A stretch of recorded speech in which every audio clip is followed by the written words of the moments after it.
First of all thank you అమ్మా. నెల్లూరులో ఇంతమంది కళాకారులు ఉంటారని మాకు తెలియదు. కూర్చోండి ప్లీజ్.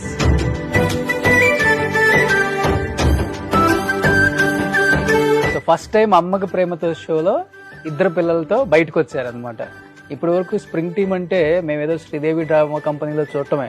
ఫస్ట్ టైం ఇలా ఒక షోకి అమ్మతో వచ్చింది మీరు కూడా ఫస్ట్ టైం కదా, ఎలా అనిపిస్తుందిరా?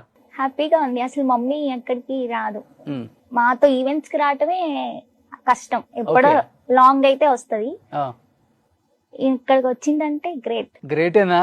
ఓ నీ పేరేంట్రా? కళ్యాణి. కళ్యాణి. కళ్యాణి అలియాస్ నీకు కూడా ఏమైనా ఉందా చిన్నలాగా? కళ్ళు అంటారా? ఓ సో నీకు ఎలా అనిపిస్తుంది అమ్మతో ఇలా? చాలా హ్యాపీగా ఉంది. చాలా హ్యాపీగా ఉందా? ఇద్దరిలో సైలెంట్ ఎవరు అంటే బాగా పెద్ద పాపే. తినే సైలెంటా?